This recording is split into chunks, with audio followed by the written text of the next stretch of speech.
سلااوتان لێبێت لە بەرنامەیەکی تری ئێکس لەگەڵتان دەبم باس لە ڕەوشی کورد دەکەین لە سووریا. ئایا کورد بە یەک شاندی هاوبەش دەچێتە دیمەشق و گفتوگۆ لەگەڵ دەسەڵاتداران دەکات یاخود بە شاندی جیاوازەچن؟ مەبەستم لە ئەنەکەسە و هەسەدە و مەسەدەیە. و ئایا کورد دەتوانێت فیدراڵی لە سووریای نوێدا بەدەست بهێنێت یاخود نا؟ و ئایا کوردەکان خۆیان تا چەند دەتوانن لەگەڵ یەکتریە ڕێک بکەون بۆی مافەکانی کورد لە سووریا بەدەست بهێنن؟ لەسەر ئەم بابەتانە گفتوگۆ لەگەڵ دکتۆر عەبدولحەکیم بەشار جگری سەرۆکی ئیتیلافی ئۆپۆزیسیۆنی سووریا دەکەم. زیاتر پرسیارەکانم بە کرمانجێکم لەبەرەوەی ئەو لە سۆرانێکی من باش تێ ناگات. دکتۆر بخێر بێ. ممنون. هون لە شامێ بوون، لە دیمەشقێ بوون. هەوا ئەحمەد شارع دیت؟ Ez cevabı nadım. Azat sart. جواب نادەی. چما؟ نەجیالم یاوە. ئەها. سەبەب چییە ینی هێن نابێژن لە ئەعلامێ؟ شێکی تایبەت مە. تایبەت هەوەیە. ئەژبار ئەس چوبم ینی نەچووم کە ئەست پەیمانە لەگەڵ کەسێک بەچووم لە شامی ڕژیمە گڕخوا. ڕژیمێکی نەهوە دەوڵەتێک نە ئاوات بە ڕژیمە دەوڵەتێک نە ئاوات دەبێت. ڕژیمە کەون ینی زرب و زۆر گەلێک سەر کودا کرد ئەوانە بە حەوجەیە گۆ وەختی نە ئاوا ببێ ئەم دناف دەبن ji ber wê çûname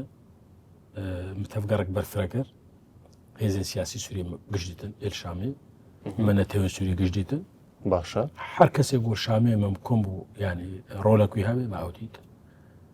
me ڕۆڵە هەری سەرەکە ئەحمەد شەرع. belê yanî ew jî namê me digêne namê digên me me وەکە پێش ڕۆژا سووری ئەم چاوات بین مەە ڕیا خۆگیان مەل خەکێژی گۆدار کرد و ئەم چاوە پرزگێکە کوردی چارەسەر بکەن ئەوژی مەخەکەژی گۆدار منە ڕیا خۆشگیان خۆت. ئەو ئامادەیە هەوە ببینیت ئەحمەد شەرع؟ ئەس بێژم ئامادەی ئامادەیە. ئەستەخمین دەکەم. باشە. هون چوونە شامێش بوو چ چوونە شامێ؟ نەمە گوت یانی مە هێزین سووریا گشت دیتن من نەتەوە سووریا گشت دیتن من حەجیە گۆ ممکنە بە ڕۆلەکوی هەبێ مەدیت مە نەرینێ وا گوهدار کە یا شامیە مهمتر ئەحمەد شەرع بوو. بەێ ئەوەیە دەوێت شاندێکی بەرفرە نەکەسەکوی بین شاندێکی بەرفرە وەخت ئەحمەد شەرعبی نەژ بۆ کتە بێمە دیت نەژنی هەوە نەبێت وەکو شەخصوی ببینن خوازن وەکو شاندێکی کوردی شاندێکی کوردی ئەم هەرن ئەم کێشەیە کوردی ئەو داخوازیە کوردی ساتاوەی پێ گفتو گۆ بکە. باش باشە نهات شتێک مایە بناوێ ئیتیلافێ؟ بەێ تلاف ژبەرک و نەهات دەسەڵاتدار کیە؟ ئەحمەد شەرع تەحریر شامە. بەێ تەحریر شام ژی نەد ناوە ئیتیلافی دەهەیە. تەمام هین نەها ئۆپۆزیسیۆنە کێنە؟ تلاف وەختی گوچێ بووە هەفت مکەوم بوو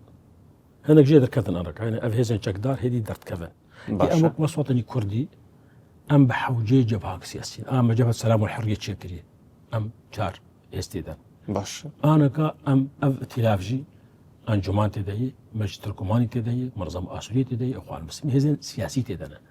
ئەفێزی سیاسی بە هەفتۆرە پەیمانێک ئەم زەکەنش بوو ڕەوشا سوژ بە پسکێکا کوردی. باش هێزن سەربازیژی هەبوو گەرەک هون دەسەڵاتدار بوون هێزن سەربازیژی هەبوون لە سەربازی ئانەکە ئەحمەد شەرع بریاردایی و ئەم بۆی بریارێرەنە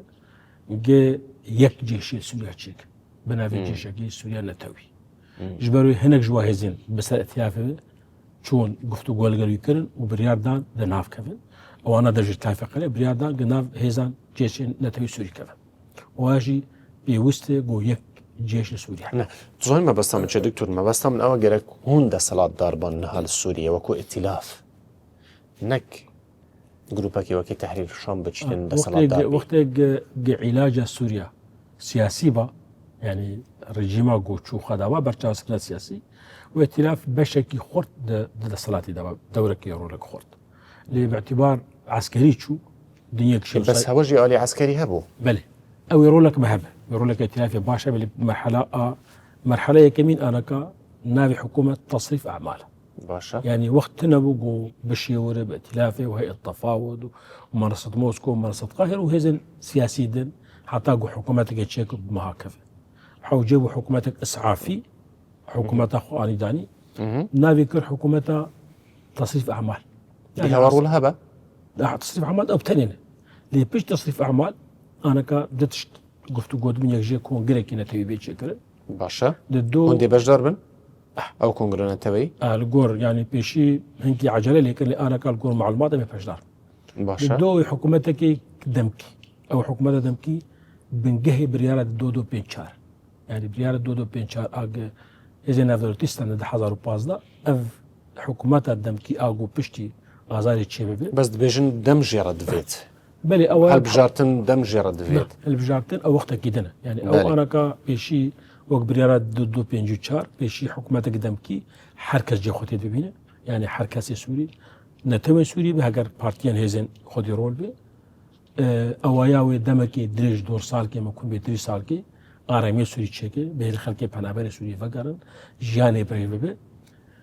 بشتیونه ایجا دست بیده به مؤتمر کی وطنی دن او مؤتمر وطنی دن نرینا خواده ده سر رنگ سوری گرک چابه بشتی کمیته جبو دستوری آواده به او کمیته دستوری رشپلا دستوری نیویسینه او رشپل لسر بس فانا همي بيجن دمج يرد فيتن طبيعي احمد شرع دخوازه والدسرات مينه هدمي دسلات منه يعني حتى برجيم يرجي بريارة نافنتوي حتى برجيم يرجي 2 سال دانيبون اللي ام بجون كير رشتن ما قول 2 سال ويتيري بكي افتشي هون بيجن برياد دو بينشار قولنا علي دي ام سخفة كيدين جو ام عجلي لي كاربك زور باشا نهار الله هوا تشي وكو ائتلاف وكو ائتلاف والله هوا تشي وقت ائتلاف ام هيزك سياسينا چارپنج هزن سیاسی تدانه حرکتی هبونه کویه ترکمان برپسیاری ترکمان اخوان مسلمین برپسیاری کسم سلمانی معقولا ام برپسیاری بشکی مزملتی کردن منظمه آشوری برپسیاری بشکی مزن ج سریان آشورین ام هفدوره هنکی سر بخاطی دان ام هفدوره لسر برنامج گیان هفدو جبو پیش روز سوری و جبو چار سکنا بزگریکا خلقی نتوی سوری باشا بلام بين سر گفتگوی كردي باشا هون بيجين انا كسب هسدير گفتگو كرنا هون قشنا حلكي هسدي بريا امريكا دوسي ما امريكي ودوسي ما فرنسي مظلوم عبدي ديتنا لهبدو جهدار كنا بس جهدار هين تشتكي چار سر نبوي ايما وك انا كسي وقتك انا كسي تشبو جبوي كرجا كردي تشبو باشا يعني او اساسي بنا يا اوجد بيجنا من جبوي كريزيا كردي تشبو ويتشاغي واخد علي وقت انا كسي تشبو واخد علي رجع تالي بري ام علامك خدا علي شرطك يهبو بيجن ام لا بشك جي اوبوزيشن ام بشكي سيانه باش يعني كلا كارجي ما قبلناك جناب سروق برزاني بالرعايات وينا سي بيمان تشبون او ريكي او دو دوكي بسرنكت انا ام امادن ديس ام امادن جكرجا كل تمت او يكرزي دتشجيرت ام كردي سوري نكرد بياني ما بس ام الجامع قلق دوكومنت انا جبككي اداره رجلات كردستان سورياتك جغيني شرق الفرات كردستان سوريا قش او ادارتك بككي دواري عسكري دواري سياسي دواري اداري او ادارتك نها جبو ان حتى في رجعيرو حتى نهاجي حتى انا جبو ام كار شاندكي كردي تشيكن دي فيرنج كي تشابد في بككي يعني دخوازيا اوا علي رجعوا خوش بككي قدك خوش بككي قدك او ام كار جاو رازينا او رازي ام نكر بككي ربك ام نكر في ام كردي سوري بك نها حسدا رازي خوش بككي قد بك او برسي جوي بك اما بيوينا بيقو قد بك معنى ام نكر سوري ام ببككي شاندك شتك يعني مرجع وجي افيه دي خوش بككي قد بك وني بهفرا بتش ام شاندك تشيك ام هنا بمهرن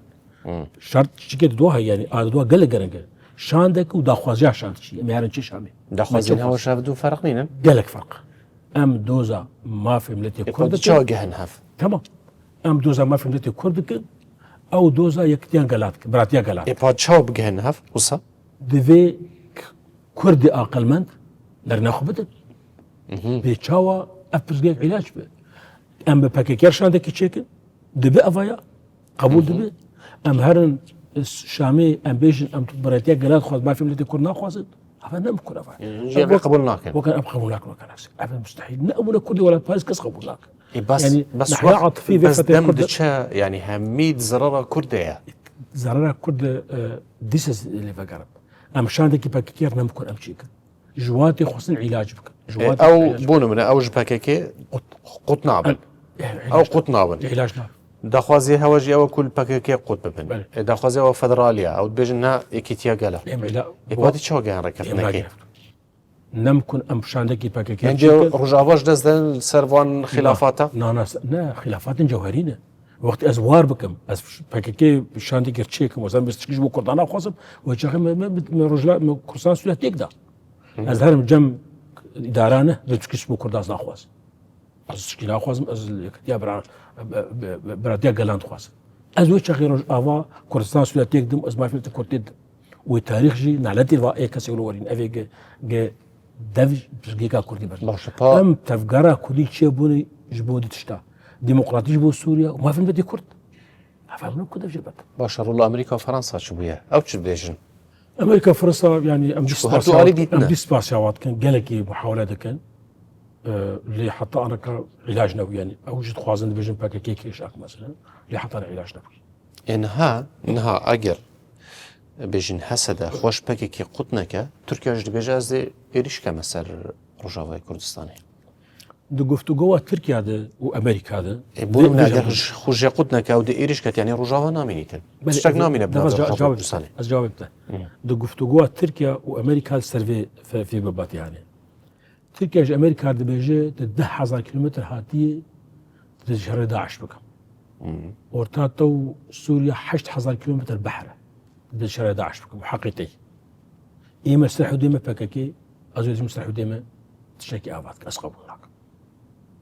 في تركيا في جابتي امريكا بيجي فككي نماي روج 2 ساعات ده لكوباني لقامش لي العامودي خو بيشان دار كذا سويتي بارز عبد الله وجلال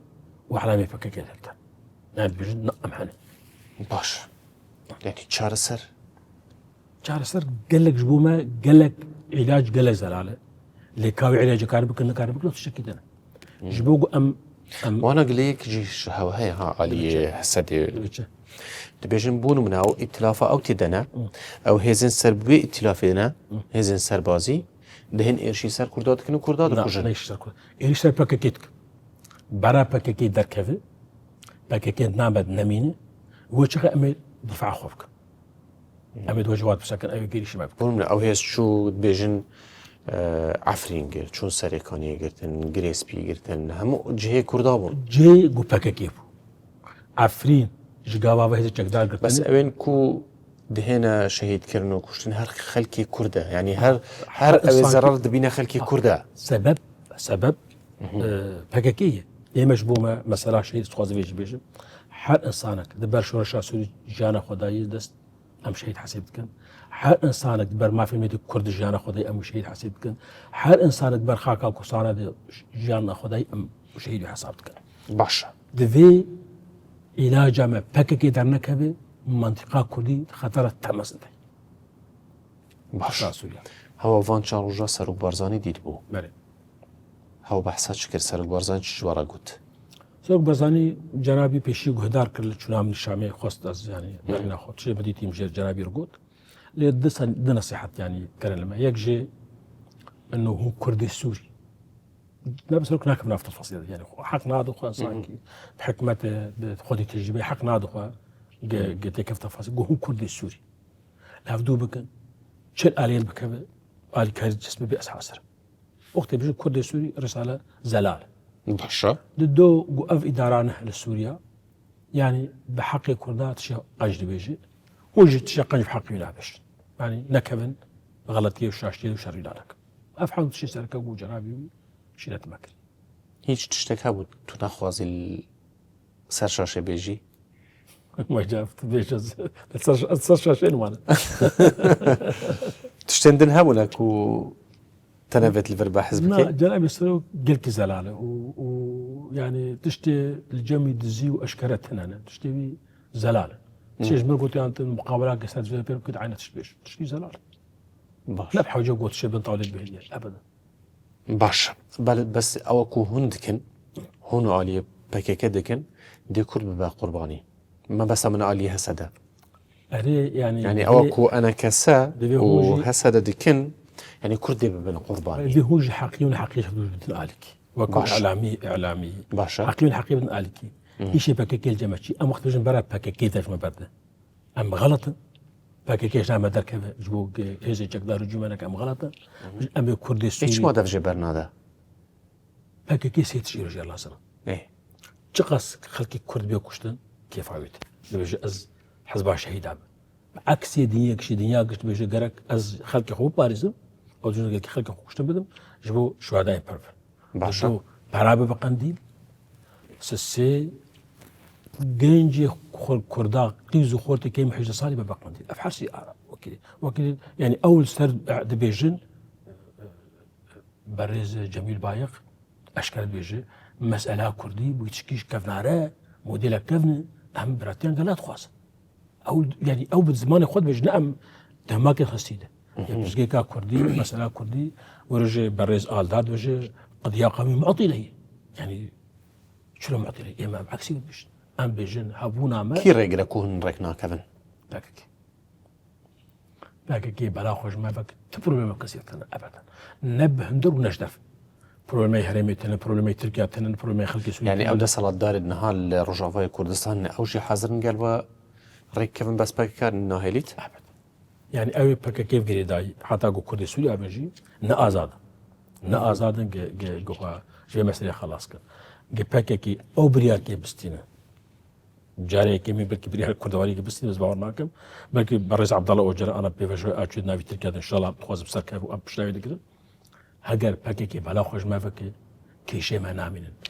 أنا مخلك سوري جلكي علاقاتي وأنا خوشش بالباكك أما زي تقدر علاقاتي ما نخش بالباكك أو تركي علاقاتنا خوش بالباكك يعني كريزة برزقيكا كردي باج دخينة بلا خوش ما فكي أفقشتي قارد باش نها هوا هيزا سربازينية السرعردي باشا هيزا هوا الكدرية ما بس تعمل قوتها هوا دائما بيجمر ويتشاغي قواتها كو هيز هبا بس نها هوا هيز تهزكني سوريا سوريا أنا كنت دمكنت دما قفتوغوي سياسي وجالكي سياسي بقاينة دستوري وانتخابات وتشوصي إذا عسكري سوريا رولينا ما رولكي وقتي ماي لي دنيا قش يرو برب حواري در وجالسنا سياسي كيشا قشار تلك كل سالي شهر أنا كان بجنمي أشتي سياسي مي أبدا إجازة سرك باشا بروي يعني سبيعو أمتى كيفن قفتوغو بخلق سوريا ونحرك بكاتش قوتها معي أو أبدا حساباتها ما فيتا شيء تشقاس كان دوست خوار شكل خلق سوري يعني چند بارتيان سوري آريكار مر جبو بيج آريكارنا قد ياكو دي سوريا باش أو أساس إيرو أو أساس برويج أم آنكا يعني استراتيجية آوا كرنا حوالا سوريا از خوازم بنا بيجم جاركي شاندكي طلبة كردستان عراقي أو قلت يختي نمر برزاني صاوب شاندكي طلبة دشينة برلين أوروبا الشرقية يجبو خاندني بري شاند هر درجة جنابي نمر برزاني بيجوا أزبني أم درن تشيلة المتك بالخنا خب قاتنا وحتى كان دوستاش كردار فبكون جملة جوار كيمك أم أنجمان اجتماعي كردي عين أستاذ جامعي حتى كان دوستاش كردار زيادة بكون جملة كيمك إنها آلي ديج دبيش بككي عكسية تماما جدرعة يعني أم أوبوسيون دم خلقيت بين الناس باشا حتى خلقيت تبليبي نراسين عراقا عندك مصالح تبلينا خلقي عراقا ودينا سوية جيرانب تجيرانبو يعني وديت الخوة بيشان دام وديت الأسك باشا قال لك يوش اللي بيجنا مجوام تشتكي رازينا الحلبي حطانا بيجمع تشع علاقتك ببككي فرنينا أم حاضرين جبو يقول قال بلا أعلام بكن أحمد شراك والله كيف بتقول كيفن أم حاضرين هذي ما تفلي جيش سوري بلا أعلام بكن تشكي ما قال بككي تاني أم ممنون غير أعلام بكن كيف ما قالك تي أم قالك ممنون أم قافك بنجهيش بوك أم وابكين هبدو قافك بنجهيك أم وابكين هبدو أم حاضر أفكي شامي مزنة بلا أعلام بكن بتشي مو قلتنا نا كا جمر بيان أنا ما أدرخين دفي إعلام بكن رسمي مرات قريلان قلت نعم تبين ديما برجافاي كردستان بنينا يعني أم ناس كم بكيلو دري أم أنا ناس كم بكيلو أم يكبر وأنا ناس كم 4000 اندام پککی حتانا کال روج آوان کردستان سوریانه و آنا سيسحب در باس بونش تقداري وانا در شرطك هاج درباز دبن درباس شغالي در باس بون لشنقال دربازي شون رجافة كردستان كردستاني شر القلاقوز وستشين پککی شرطك انا در باس بون ام تخواز دخل كي بياني علاقاتي بارتي عراقي انا خوشد ليه تدخل شبابناك نصيحتك والله جناب قلتي هاقول نصيحتها مقبول نها بارتي تداخلها هناك لا والله از جمر قلتي از نصيحتها مقبول قبولتك از نصيحتها مروي واو وين شيء خزان از خدمتها ودو شيء خبك افتفق قلت ليش از بإدارك تشيكم ناجدنا في بريف نابن ناجدنا في الدستور هجر تشتكي بكن بأوروبيا وأمريكا وبج أم آلي كارم جو ما في نتي كرد آلي كارم بدنوانا نابي ما في قالت يا عبد الله باش نها احمد شرعجي باشكال بجم قال الفيدراليين طبعا نأوتني هيزن دي جانب بمقن هيزن اوبوزيشن بمن بعد تشوا جهان كيف سياسات اورنجين سياسات تي محاولة بك خلقي قانع بك بديت ناخوه شباب او دبيجن اگر بحث فيدرالي كان قال لك بيكات السوريا هنا ديوجي بحث فيدرالي كان امويد بين شو امويد بين قصيك فيدرالي له ام نرينا مي هنا ديجي نرينا وهنا نرني جوازي في نادها تناسكر يعني لأفايا قفتوغوي كأمبيجين حتى كدري جبوما افتشك استراتيجية يوم نجين سبب نجين دسبة تشكي استراتيجية بوي كارتك باشا هون بشاندكا هفجرتي بچن شامي دمشقي يعني جي بجدا بچن باشترا شاندك هفجرتي اللي درتشتي كردي سوري نجري ده بدفر كذا دو داخوازياما ما في ملتي كرد قال كي تخاص فينا وانا ممنون وابن قبا حد تشا قبول بك ام تشكي غلط تابش ام قال كي ممنون وابن ممنون مظلوم عبدي بن قفتشي قارب بيكونين ام شان د كردي سوري نجري ده بتكسيفه وام دوزا ما في ملتي كرد بك الشام باغير افنكر افنكر ام سياسه ما ام هارن دي بجدا بچن دوزا ما في ملتي كرد بك دي بجدا بچن ما جوه كم هر حتى أمكار أم تاني نار لوقت أم بيعمل مو هر ها من قلت تقول نرين ماش هفدو جدانا أو بحسا براتيا قلادي كن باشا قالك تشتندن هنا يعني هن أجر هن نجيهن ركفنا كن دي بجدا بچن غيرت بشامتنا يعني أم دوزا ما في بلاد ماهي وقت بارتين كردي سوري بينجو حفظات أم أفابون مشتاقو سادة تشتا ديمقراطية بوسويا ما في ملتي كرد باشا وأن جمان اجتماعي كردي بروجاك هي هوا أجر دست كيف جيب دست فينا فدرالي جي هوا بدست فينا أي فدرالي خون دستي هوا دي إن هذا دستي وانا ديه نا يعني أنا يعني عردي كردام دستي حسدي ديه أنا بروجرامك هي يعني أنا بروجرام على سوريا دمشق بريف درة وهذين نافدرتيجي آلي كارم بيره جيك هذا جدا سوريا تشكل يعني أنا أوجبروي نا هذين بس اتلافد من نا أحمد عداد من نا هذين قصديجي أزوج بهرني منامين يعني جبر سورياك بري دفي أم فينا آليات قفتو آلي بري دستوري وآلي بش دستوري حق دستور يعني حسد أجشر بك أو نامينة ما بس أتعود أنا الشر بك شرناك أزويد بيجم إيرو مرحلة دمكية